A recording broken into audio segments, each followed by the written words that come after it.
Hey, you. I'm so glad that you're here today. We are still in week 35. It is August 30th. We will be reading from, looking at in my book. Let's see.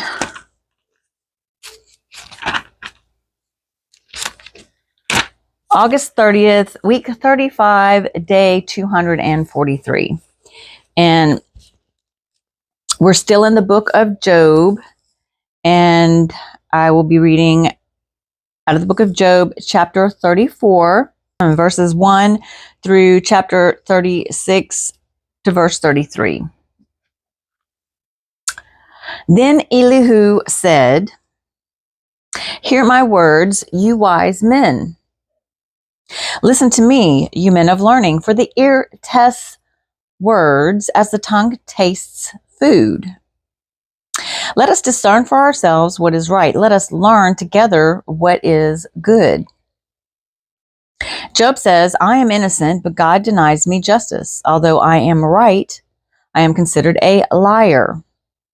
Although I am guiltless, his arrow inflicts an incurable wound. What man is like Job, who drinks scorn like water? He keeps company with evildoers. He associates with wicked men. For he says, it profits a man nothing when he tries to please God."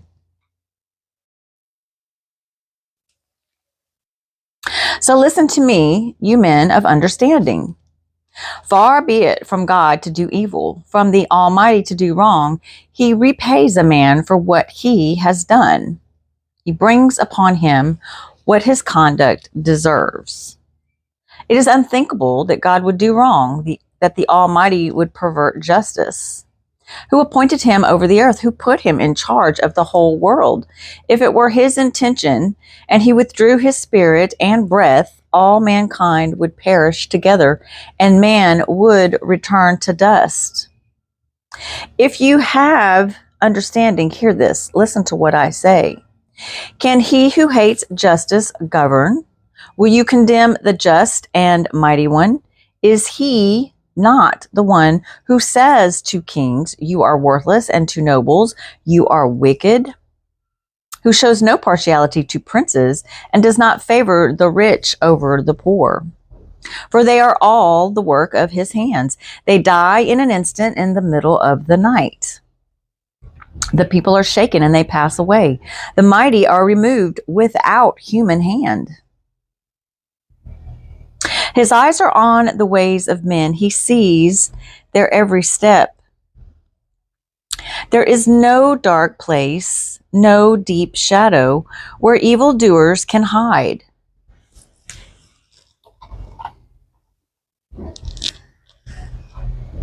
I think Kitty wants to get in on this.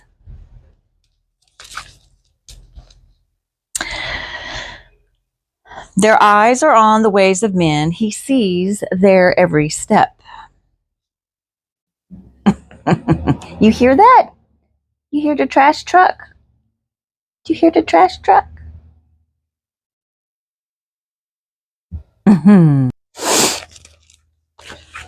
Sorry, guys. Got a little distracted there. Okay. God has no need to examine men further, that they should come before him for judgment. Without inquiry, he shatters the mighty and sets up others in their place. Because he takes note of their deeds, he overthrows them in the night, and they are crushed. He punishes them for their wickedness where everyone can see them, because he turned from following him and had no regard for any of his ways. They caused the cry of the poor to come before him, so that he heard the cry of the needy. But if he remains silent, who can condemn him? Yet he is over man and nation alike, to keep a godless man from ruling, from laying snares for the people. Suppose a man says to God, I am guilty. but will offend no more. Teach me what I cannot see, if I have done wrong, so I will not do so again. Should God then reward you on your terms when you refuse to repent? You must decide, not I. So tell me what you know. Men of understanding declare, wise men who hear me say to me, Job speaks without knowledge, his words lack insight. Oh, that Job might be tested to the utmost for answering like a wicked man. To his sin he adds rebellion. Scornfully he claps his hands among us, and multitudes his words against God. Then Elihu said, Do you think this is just? You say, I will be cleared by God, yet you ask him, What profit is it to me? And what do I gain by not sinning? I would like to reply to you and to your friends with you. Look up to the heavens and see, gaze at the clouds so high above you. If you sin, how does that affect him? If your sins are many, what does that do to him? If you are righteous, what do you give to him? Or what does he receive from your hand? Your wickedness affects only a man like yourself, and your righteousness only the sons of men. Men cry out under a load of oppression. They plead for relief from the arm of the powerful. But no one says, Where is my God maker, who gives song in the night, who teaches more to us than to the beasts of the earth, and makes us wiser than the birds of the air?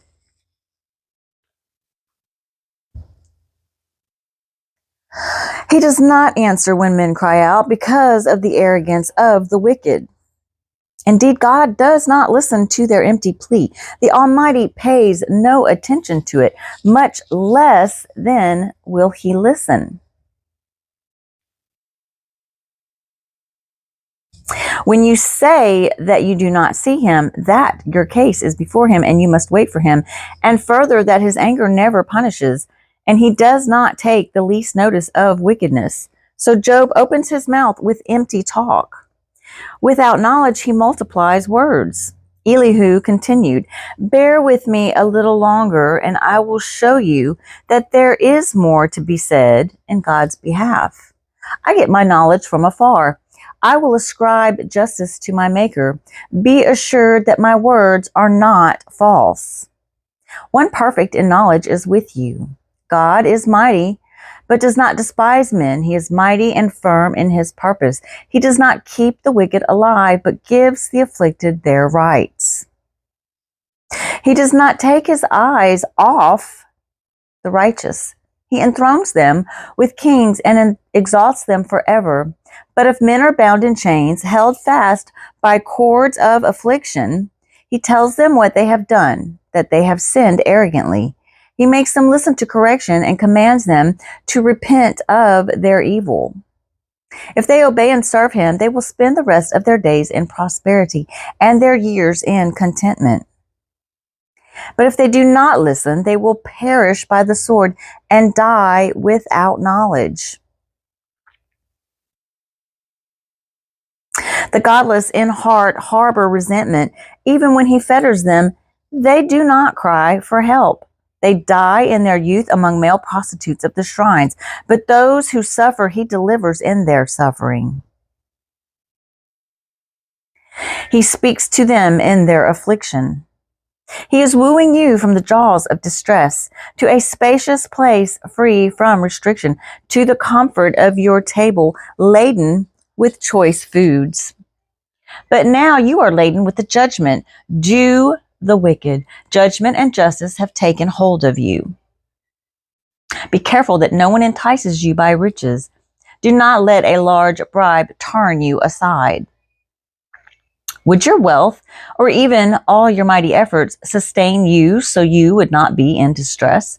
Do not long for the night to drag people away from their homes. Beware of turning to evil, which you seem to prefer to affliction. God is exalted in his power. Who is a teacher like him? Who has prescribed his ways for him, or said to him, you have done wrong? Remember to extol his work, which men have praised in song. All mankind has seen it. Men gaze on it from afar. How great is God beyond our understanding? The number of his years is past finding out. He draws up the drops of water, which distill as rain to the streams. The clouds pour down their moisture, and abundant showers fall on mankind. Who can understand how he spreads out the clouds, how he thunders from his pavilion? See how he scatters his lightning about him, bathing the depths of the sea. This is the way he governs the nations and provides food in abundance.